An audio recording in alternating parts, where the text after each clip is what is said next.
Hello भाई लोग, welcome back to another video. आज हम बोरुटो के चैप्टर जो 15 रिलीज हुआ था उस पे थोड़ा हिडन डिटेल्स बात करने वाले हैं, जैसे कि मोइगी कैसे पहुंचा गारा के पास और आगे क्या होने वाला है। So let's start the show. और शुरू करने से पहले लाइक एंड सब्सक्राइब जरूर कर लेना। सबसे पहला क्वेश्चन, मासुरी क्यों अटैक किया गारा को? वर्तमान के लिए गारा के पास ना सुकाको है ना ही कुछ सुपर पावर। वैसे भी ओसुकी का कोई भी कुछ भी नहीं है उसके पास। फर्स्ट ऑफ ऑल, बुजुरा को अगर टेल बिस्ट का पावर चाहिए था तो बुक में भी पढ़ सकता था कि सुकाको कैसे निकल गया है हाथ से, गारा के हाथ से। अभी वो उसी के पास भी नहीं है, फिर भी वो अटैक क्यों किया? इसका सिंपल आंसर है, तुम बैकग्राउंड से ही पता लगा सकते हो। ये वही जगह है जहाँ पर काशिनकोजी और बोरुटो पहले मिले थे। ये सैंड विलेज का ओरोचिमारू का एक खुफिया अड्डा है जहाँ पर ये रोजाना मिला करते थे और बार बार वो अपना अड्डा चेंज करते हैं। एक और क्वेश्चन आता है, अगर बोरुटो का ये अड्डा है और मासुरी उसके लिए आया है और उसके दोस्त के लिए, और उसके सामने गारा आ गया, पर गारा को कैसे पता चला कि बोरुटो यहाँ पर है? क्या गारा काशिनकोजी से मिला हुआ है? वैसे भी आइडा पूरे धरती में जितने भी लोग थे उनका मेमोरी रीराइट कर दिया था कि कावाकी और बोरुटो में शिफ्ट कर दिया था। गारा तो ओसुकी भी नहीं है, उस पे भी आइडा का चार्म इफेक्ट किया होगा। और अब ये जानने के बाद कि नारुतो को मारने वाला कातिल उसके अंदर ही छुपा बैठा है, तो कभी भी परमिशन नहीं देगा तू यहाँ से निकलने से पहले उसे मारने की कोशिश करेगा। बट एक भी ये पॉसिबिलिटी हो सकता है कि जिराय का क्लोन काशिनकोजी वो बहुत पहले से ही इशिकी के सामने भाग चुका था। जब बोरुटो और कावाकी का सीन चला शिफ्ट होने का, तब तक ऑलरेडी वो गारा के अंदर छुपा बैठा था हिडन सैंड में। काशिनकोजी तो पहले से ही पॉसिबिलिटी देख सकता था और वो सारा कारनामा गारा को बता चुका था, इसीलिए वो वहां पर छुपा बैठे थे। शायद इसी कारण की वजह से ही बोरुटो को वो कुछ भी नहीं किया, वरना वो मार देता कब। समहाउ मात्सुरी वहां पर पहुंच गया बोरुटो और काशिनकोजी को ढूंढने के लिए, और उसके सामने आ गया है गारा। सवाकू नो गारा, एक्चुअली गारा नहीं बोल सकते, एक्चुअली सिंकी आया होगा। उसे बचाने के चक्कर में गारा सामने आया है, मतलब उन्हें फाइट ही करने नहीं देता है। सिंपल में बताऊं तो ये सब गए थे बोरुटो और काशिनकोजी से मिलने, पर सामने आ जाते हैं ओत्सुकी, मात्सुरी ओत्सुकी। ओत्सुकी का पावर गारा बचपन से ही देखते आया है, इसीलिए ये इन लोगों को लड़ने ही नहीं देता है। ये सब हिडन सैंड का फ्यूचर है भाई, कुछ भी कर सकते हैं और भी ज्यादा ताकतवर बन सकते हैं और विलेज को प्रोटेक्ट करेंगे। और बिना पत्नी के बाप भी बन चुका है गारा, इसीलिए अपने बच्चों का ख्याल रखना उसका कर्तव्य है। बट सिंकी कावाकी की तरह ही खुद को बेफिक्र करके गारा को बचाने लगा है। आप लोग तो चैप्टर पढ़ चुके होंगे, तो ये भी पता चला है कि जितने भी क्लोन बने हैं ये जो डिवाइन ट्रीज है, वो सबका अलग अलग पावर है। शायद ऐसा भी लग रहा है कि जिनको चारा बनाया गया है उनका पावर भी इनमें ऐड है, क्योंकि कोड को कोई भी महसूस नहीं किया था, सिर्फ और सिर्फ रयू ने महसूस किया। और दूसरी तरफ गारा जो सील बना पड़ा है उसे सिर्फ और सिर्फ सिंकी ही खोल सकता है, जो फिलहाल रयू है, और उसका टारगेट भी गारा ही है। अगर रयू चाहेगा तो गारा को आराम से मार सकता है। नेक्स्ट क्वेश्चन, बोरुटो एक्टिवेट किया था 2 साल पहले मोमोशिकी को, उसके बाद नहीं। टोटली उसे कंट्रोल करने के वजह उसे अवॉइड कर रहा है। पर पिछले कुछ चैप्टर में दिखाया गया था कि सास्के को उन्होंने बलि का बकरा बनाया दिया है। बोरुटो को पीछे छोड़ के सास्के अकेला लड़ने जा रहा है कोड से। हाँ, कोड को एक टाटू दे दिया है यहाँ पर। उस चैप्टर में मोमोशिकी का नामो निशान तक नहीं बताया गया है, बट अभी बता रहे हैं कि वो उस टाइम कर्मा एक्टिवेट किया था और मोमोशिकी भी उसे ओवरटेक कर लिया था। कम्प्लीटली ओवरटेक नहीं, थोड़ा बहुत ओवरटेक किया था।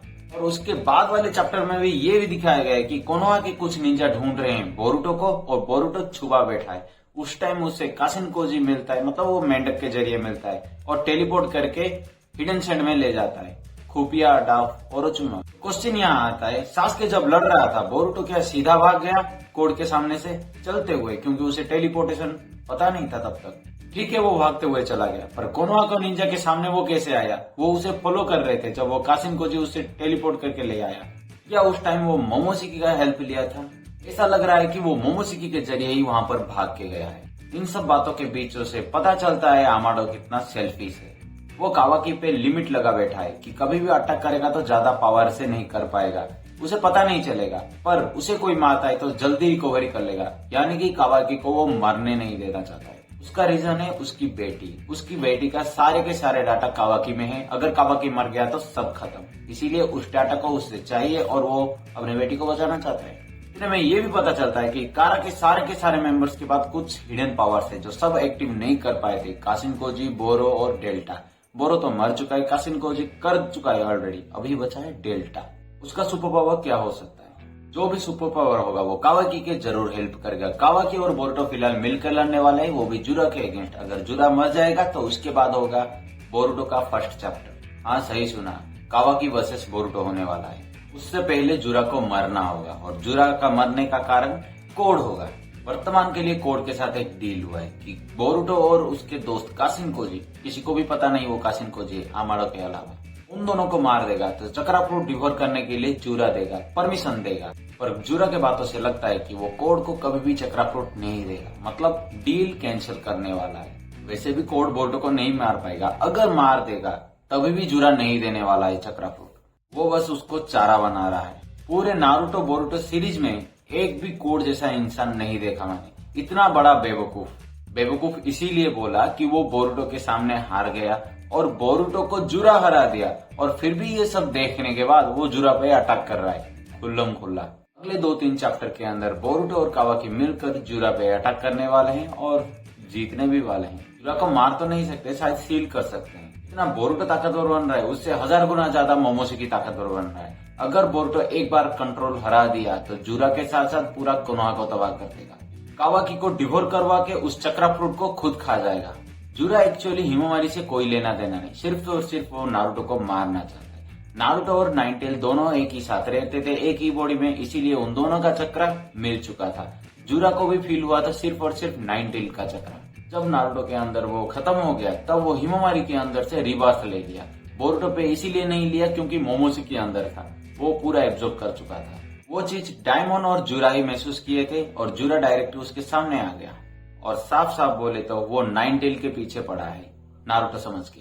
2-3 चैप्टर में ही अटैक करेंगे, इसीलिए बोल रहा हूँ क्योंकि वो एक के बाद एक बड़ा ही शिनोबी एंटर कर रहे हैं, जैसे कि अभी रियू भी एंटर कर चुका है। अगर ऐसे ही बंदे क्रिएट होते रहेंगे तो इनके पास शिनोबी कम पड़ जाएगा। ये था पूरा हिडन डिटेल्स और मेरा थ्योरी। आपको कैसा लगा कमेंट पे बताना, और वीडियो भी कुछ मिसिंग हो तो वो भी बता देना, वो सुधारने की कोशिश करूंगा। अगले 2-3 दिन के अंदर स्पॉइलर भी आने वाला है, उस पे भी वीडियो जरूर आएगा, वो मिस मत करना। तब तक के लिए सब्सक्राइब एंड लाइक जरूर कर लेना।